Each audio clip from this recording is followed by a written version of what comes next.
A very warm namaskar to all my palmistry friends. And once again, here I am with you, your life coach and palmist friend, Prima Arora. And welcome to the world of palmistry. Today, we will be talking about another life lesson. A lesson which teaches us something about palmistry. Till now, we have done many sessions in which we discussed different topics on palmistry. Our today's topic will be the types of hands that we possess. Each person has a different hand. No hand can be same. So whenever a person has, you analyze the hand of a person, you just come to know the basic nature of that person. And when we talk about the type of hands, there is one unique thing. The unique thing is that you learn the profession which the person is capable of doing. It helps you in analyzing his nature, his personality, as well as all the professions that suit him. So we will be starting with our types of hands.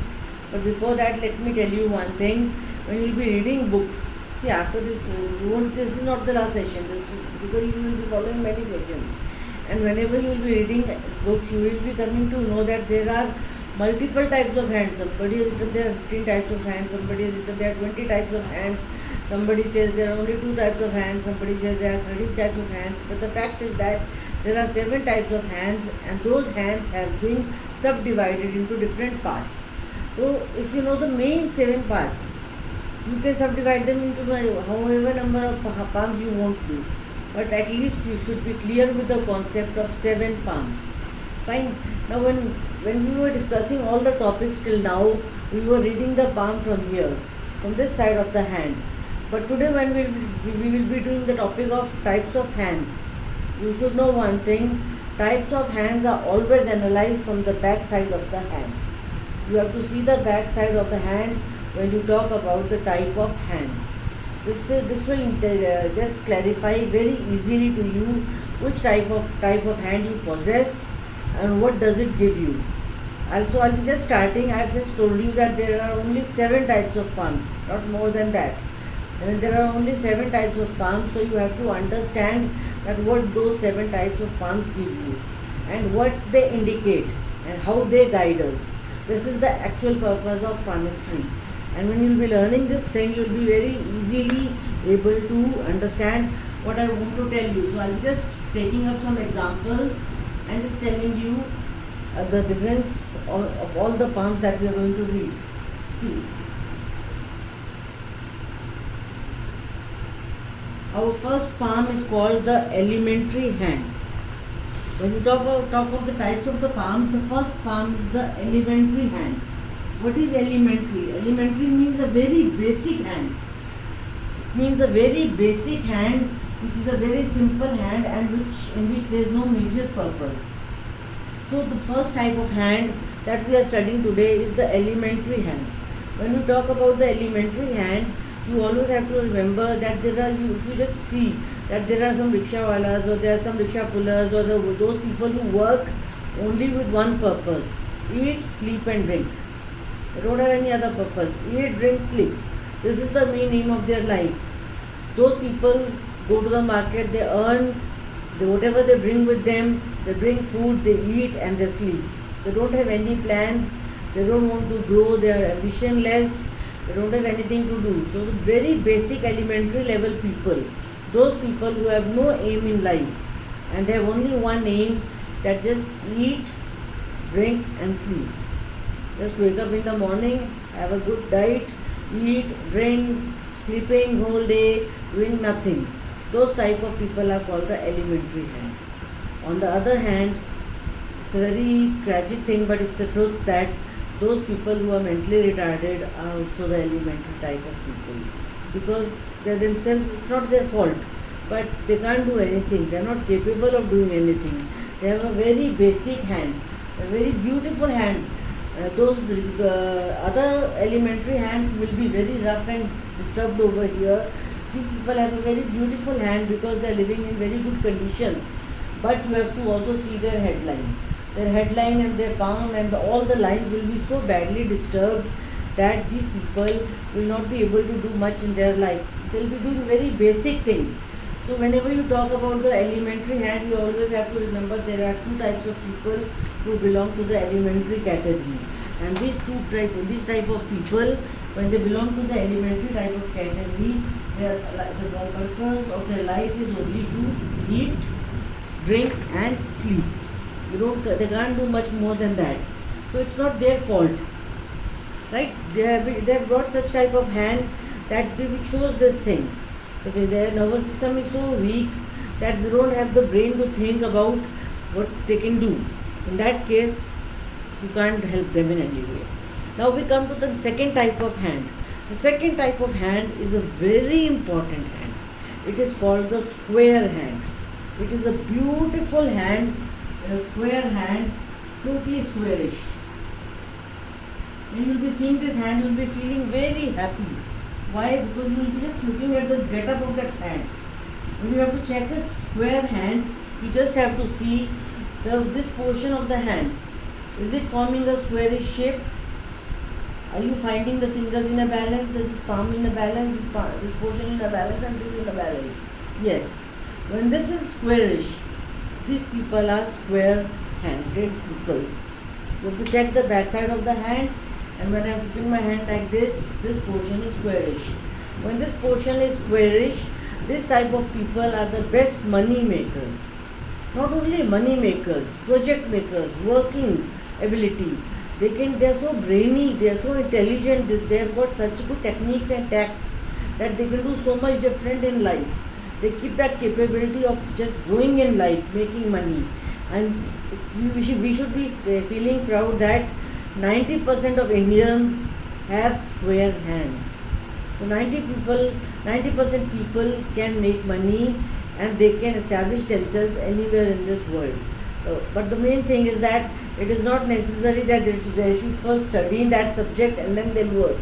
Even without studying a subject, they can do anything. They're so capable. They don't need to learn something. For example, there's a high level person who's running a factory. He has not learned anything about the product he's making, but he has hired such people who are working in his factory for everything and doing everything, and he himself is just managing the factory. So he's got that managerial ability, and so many people are working under him, though he's less educated than them. So this can help him in doing more in life. So the square type of people are the best type of people who can earn money in life, they can earn stability in life, they can grow in life, they can move ahead in life. When you see this type of people, you will be feeling very nice that these type of people are doing so good in life. And there are many people whom you will be finding belonging to the elementary type of hand. When we talk about the third type of hand, it is called a spatulate hand. What is a spatulate? Something that picks up mud. Spatulate is like this. The shape of the spatulate is in this form. It is not straight. Like a spade can be straight, a spatulate is just, a spade is always in this form. So in the same way, these people have a curve around this portion. When they keep their hand like this, you will be finding a curve over here. When you find a curve and a squarish shape, slightly squarish, this is a spatulate hand. This hand and the squarish type of people are almost the same. They belong to the same category. Why? Because they also are very mentally strong. They are very mentally active. They know how. You can ask a person to just keep his hand like this, and when he keeps his hand, if you find this curve, and if you find a squarish shape over here like in this hand, you will be seeing that these people are also equivalent to squarish people. But the only difference is that they first learn something and then they use it in their profession or in their life. This is the main purpose of a spatulate handed person. When you will be seeing this hand, you have to differentiate from here. If this is straight, it is square. If this is curved, it is a spatulate hand. Otherwise, both of them have both the same qualities. They can settle anywhere in the world. They can do all types of works. They can earn money. They can earn name, fame. They can grow in life. They are very capable people. And you will be finding these people all around the world doing multiple tasking and great types of work. Now comes the next type of hand, which is called the conic hand. What is a cone? You must be eating an ice cream, and earlier now childhood we used to eat cones a lot. Today also Those cones, though they may have been converted into a waffle shape, but still we receive cones. A cone is like this, slightly small below, and then it keeps on growing like this. In the same way, in our hand, the lower portion will be bigger, and it will start getting closer here. See, it's going to take a curve like this. It's going to take a curve like this. In both ways, from here it's taking a curve, and from here also it's taking a curve. This is the conic type of hand. These people have a bigger portion over here and a smaller portion over here, and their fingers are bent in this way. Now, what is the meaning of a cone? A conic person is very creative. He's very intelligent, but he is also very creative. So these type of people enjoy those professions in which creativity is involved. We can take the name of some professions, for example, artist, for example, a beautician, for example, a fashion designer, for example, a model, for example, an actor or actress. These people have so much creativity in them that they can bring very something different in front of the public. That's why these people are called creative people. The cone is on the opposite direction, curved from here and open on this side.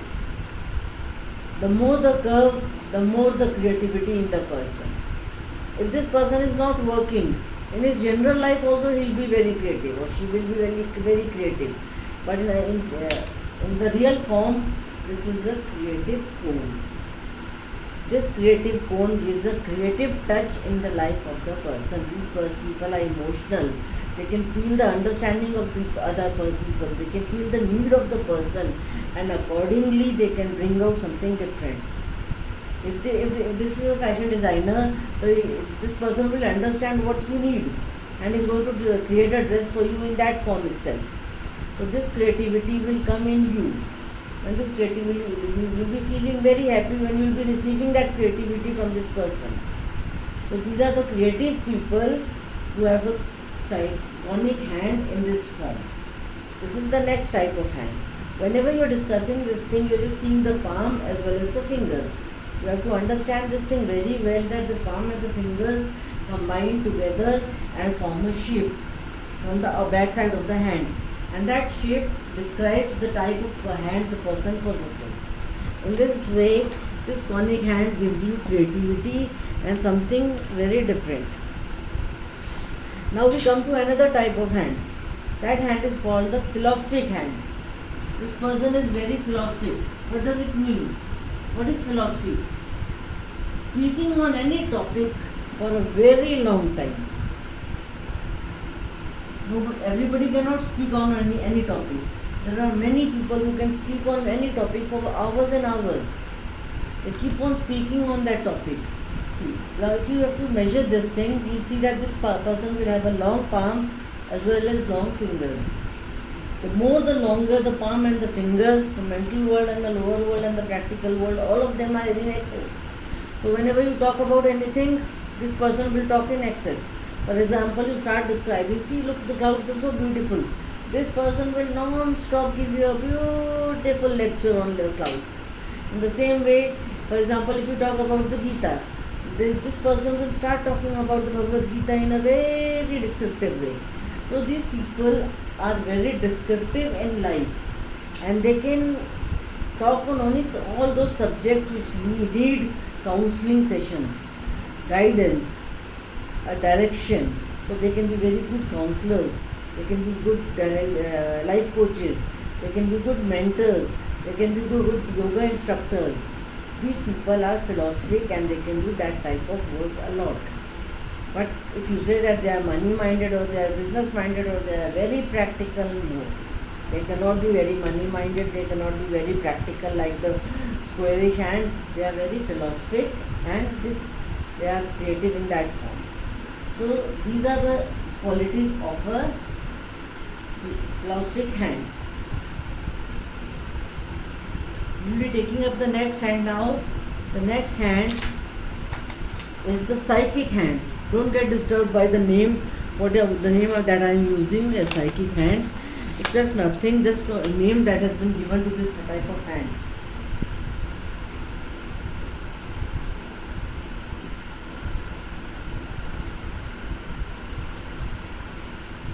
This is a beautiful hand. Whenever you see any hand from this side, you'll be finding that there are knots over here, there's a blackishness over here, the veins are visible, the hand is dirty looking. But whenever you see a hand which is very beautiful, just see the beauty of this hand. There are no blackish things, there are no dirty veins, these knots are so neat and clean and pressed inwardly, they are not coming out. This hand has a beautiful look, it has a beautiful touch. These people are called the psychic hands. These people are psychic hand people, and they prefer living in a very comfort zone. So because of this beautifulness in their life, they have a calmness in themselves, and they just want to take up a profession in which they don't want to use a lot of their energy, their mind, and they don't want to disturb their personal peace. They want to live in peace, and they just want to have a good thing.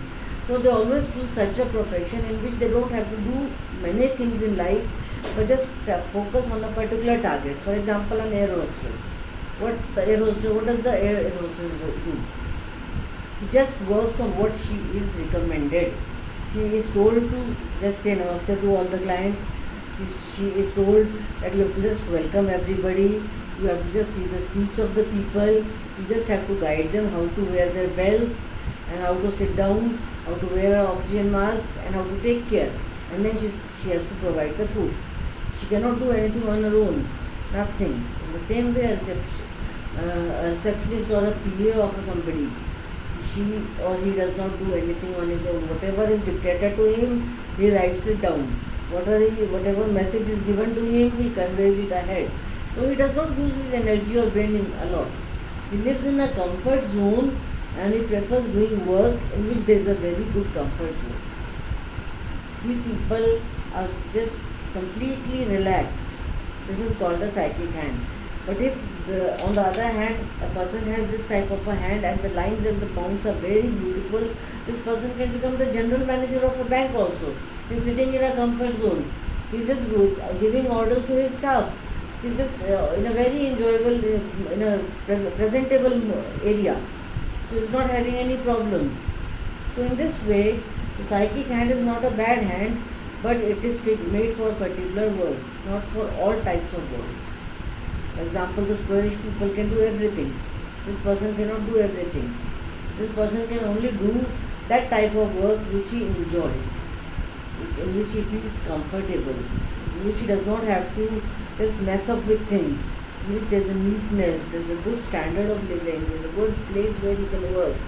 In that form, he prefers working in his work. So this is the psychic type of hand. Now I will be coming to the last type of hand, the seventh hand, on which we are going to make a discussion, and that discussion is the mixed hand. This is the hand of a mixed hand person. What is a mixed hand? Whenever you have more than two qualities, there can be three qualities in a person, three types of hands mixed in a person, and that type of hand is called a mixed hand. See. This is the hand of a person who has a mixed hand quality. Do you see the fingers? The shape of the fingers are straight. It means somewhere or the other a squarish touch is coming. But from here, it is neither spatulate, neither square. It is again mixed. It can be a philosophic type of hand also. The fingers are long. So the person can be slightly philosophic also. Here philosophic, here squarish, here again mixed. And then this, whenever you find these three qualities, then this is an airy hand. This person, he has got lots of knots, so it's not a psychic hand. It's a philosophic hand, it is a slightly spatulate hand, it is a slightly squarish hand, so this is just a mixed hand. This type of hands, this type of people prefer doing multitasking. They don't stick to one work. They keep on changing their work. Sometimes they prefer doing one work, sometimes they prefer doing another work. They always feel that maybe they may be better doing that type of work. So they change their path. Again, while working, they feel no, I'm better for another work. So again, they move on to that work. So they keep on changing their types of works. They are not stable in life. They are not balanced in life, because whenever they see something new, they get attracted because they have got mixed qualities in them. But if they have a good sunline, they'll make one profession their main profession, and the rest of the professions can keep on changing. Or if they keep a partner who has a stable hand, then their life can still be stable, because with that person they'll be working in a stable way, otherwise they'll keep on doing different works. So this type of hand shows that these type of people keep on interacting and changing in life. They've got many things to do. They're never at ease. They just keep on doing multitasking. Today when I was talking to you, I've discussed with you 7 different types of hands, the qualities of all the hands that that person possesses, and the professions that suit him. Because you can choose a profession for a child accordingly. If you give him the right direction, in future he will be doing very well. Otherwise, in life he may not be on that right happy track. For example, for a philosophy person, you tell him to go and become a MLA. Will he be happy? No, because he is busy in his philosophies. Is not very practical, and to go in politics you need to be practical. In this way, in the same way, if you want to tell a person to be an engineer, that person should have a spatulate hand. Why? Because it is equal to a square hand who can manage and make money, as well as he will be able to learn. He will be able to study his subjects. So whenever you combine 2-3 hands and just see the difference, you will be able to understand which type of hand gives which type of nature, and which nature is suitable for which type of profession.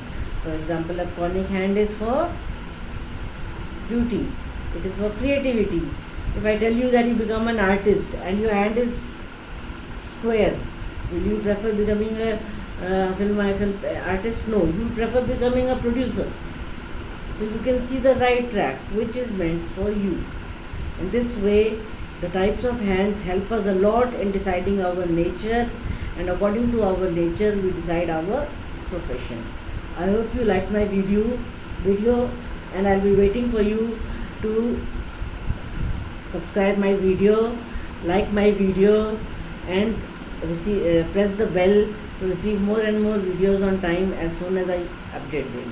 Thank you very much for listening to me, and I'll be back with you with many more new videos and teaching you different things in palmistry. And I'll be soon starting a small topic on tips and tricks, in which very small tips will be given to you, and you yourself, even if you don't know palmistry, then also you'll be able to understand that this step means this thing. You'll be able to make out an event in your life, and that will help you. So just keep waiting for my tips and tricks videos. And for that, till now, thank you for listening to my video. I'll be waiting for your subscriptions, for your feedbacks, for your guidance, so that I can improve my videos and we can do much better. Thank you very much. God bless.